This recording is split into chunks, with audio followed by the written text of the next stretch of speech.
The Assembly will hear an address by His Excellency Abdel Fattah al-Burhan Abdul Rahman al-Burhan, President of the Transitional Sovereign Council of the Republic of Sudan. I request protocol to escort His Excellency.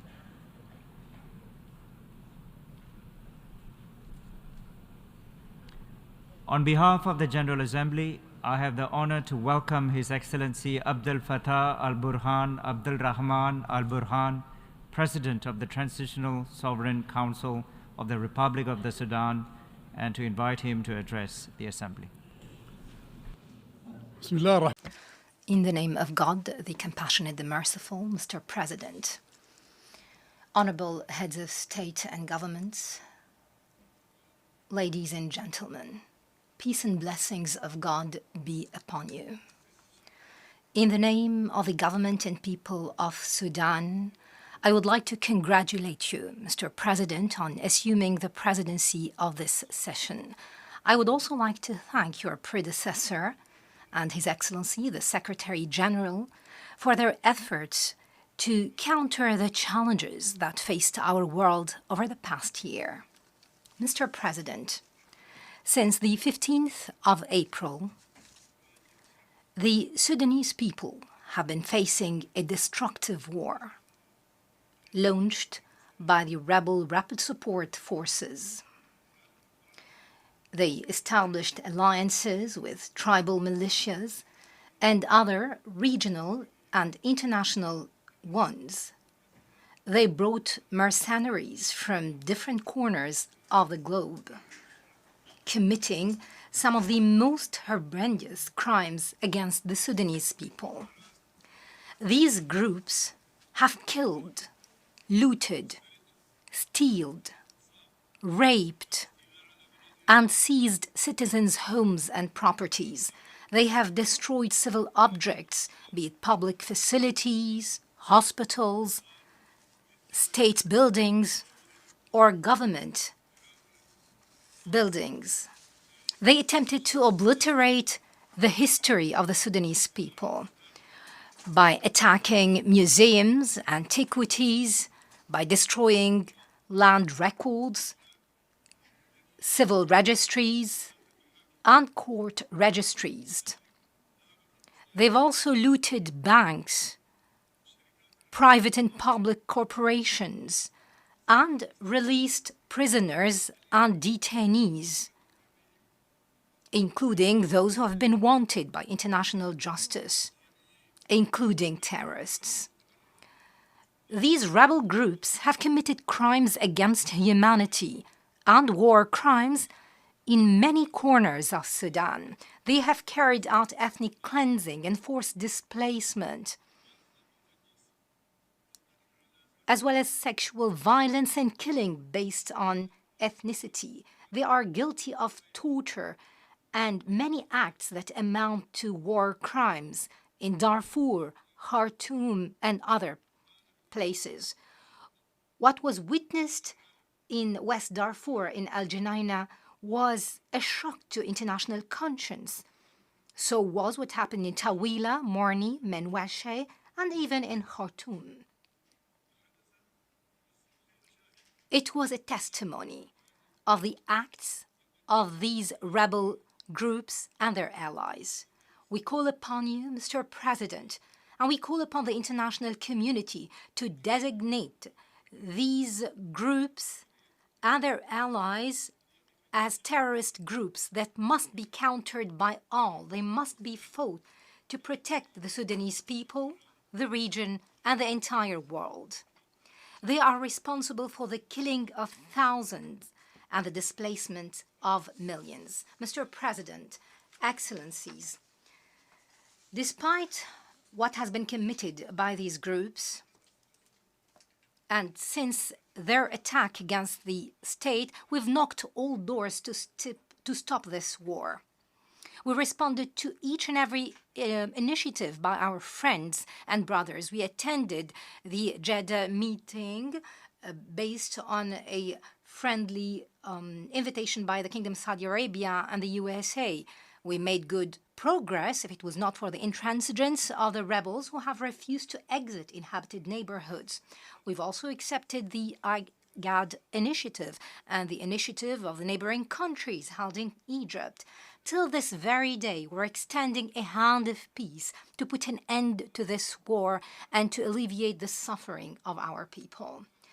We have also accepted the initiative of our brothers in Turkey and South Sudan, as well as Uganda, to find solutions. However, they were all faced with the rebels' refusal to find a peaceful solution and their insistence to destroy the state, to commit genocide, and forced displacement. Mr. President, some characterize this war as an internal feud between two armed parties. However, the aggression was not only against the armed forces, instead it extended to all state components. The innocent citizens are not part of the armed forces. The people in West Darfur are not part of the armed forces. The homes of our citizens are not part of the armed forces. Therefore, this war cannot be characterized as a war between the armed forces and the rapid support forces. It actually extends to all state components. However, I would like to assure you that the danger of this war is now a threat to regional and international peace and security. For those rebels have sought the support of outlaws and terrorist groups from different countries in the region and the world. This is like the spark of war, a war that will spill over to other countries in the region. Regional and international interference to support these groups is crystal clear by now.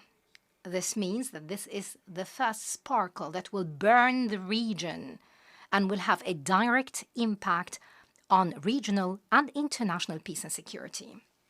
Mr. President, honorable attendees, allow me to express my thanks for the valuable effort of the United Nations and the Secretary General to support the humanitarian situation in Sudan. We also appreciate all effort made by the different UN agencies and other regional and international agencies, along with the efforts of the sister countries who have provided humanitarian assistance to Sudan. They've stood by our side to alleviate the repercussions of this criminal war. On its part, the government of Sudan has opened ports and airports and facilitated the movement and transit of convoys. It attempted to alleviate and remove all obstacles facing humanitarian action. We have coordinated all efforts so that assistance can reach all those in need and all those affected. In this vein, we call upon all agencies and countries to meet their pledges to fill this huge gap in food, medicine, and shelter that has affected huge segments of our people. Those who have been affected by this war launched by the rebels of the RSF under the command of Dagalo. Mr. President, Excellencies, we are still committed to our previous pledges to transfer power to the people of Sudan with great national consensus and consent. Thus, the armed forces would leave politics for once and for all. Transfer of power would then be the result of a peaceful and legitimate process of elections. We perceive a short transitional period when the country would be governed by a civil government consisting of independents. During this period, they can address security, humanitarian, and economic matters and reconstruction. Then general elections would be held so that the Sudanese people can choose their leaders. We stress that the state is committed to continue dialogue with all those who have abstained, our brothers Abdelaziz El-Helou and Abdelaziz Mohamed Noor, so that they can join the march towards national statehood. We are fully committed to the peace agreement signed in Juba back in 2020. We have made great strides to bring about peace and address so many obstacles facing Sudanese statehood. Excellencies, I would like to reiterate Sudan's commitment to support women and children and the vulnerable segments of our society so that they can enjoy all their rights and protect them in light of the ongoing disputes. We renew our commitment to achieve the SDGs. In this vein, halting or freezing international assistance and humanitarian assistance over the past period had its repercussions on implementing such goals. It had its direct impact on expanding the gap in social protection and countering climate change, as well as the food crisis. It has exacerbated the situation of the refugees and displaced. Thus, we appeal to the donors and relief agencies to continue supporting and addressing humanitarian situation in Sudan by providing assistance to those in need, especially the refugees and the displaced. Before concluding, I would like to reiterate our demand to designate the Rapid Support Forces and their allied militias as terrorist groups, for they have committed all sorts of crimes that give grounds for such designation. There is a need to firmly address their sponsors, those who have supported the killing, burning, raping, the forced displacement, the looting, stealing, torture, transfer of arms and drugs, bringing mercenaries or recruiting children, all such crimes that necessitate accountability and punishment. I would also like to reiterate that the legitimate state institutions, be it government or armed forces and other bodies, will never allow any violation of our state sovereignty or humiliating our people at any cost. It would be remiss not to recall and address our regional organizations of the need to free themselves from guardianship and seek the interests of the African people so that they can regain the trust of the Africans. We will not allow some to find solutions to our problems according to their own interests. To conclude, Mr. President, I would like to thank you once again and thank His Excellency, the Secretary General, for understanding our internal and domestic issues and for standing by the people of Sudan. I would also like to thank our neighbors and our brothers and sisters and friends who have stood beside us. We'd also like to thank the regional organizations. We thank you all for your support to surmount this crisis and this barbaric attack launched by the criminals of the RSF. I would like to seize this opportunity to express our solidarity with our brothers in Morocco and Libya following the disasters they have been facing. I would also like to thank all the people of Sudan who have stood by us, supported us and bore with us over the past few months, all these sufferings to get rid of these rebel terrorist groups. Thank you for your attention, and peace and blessings of God be upon you.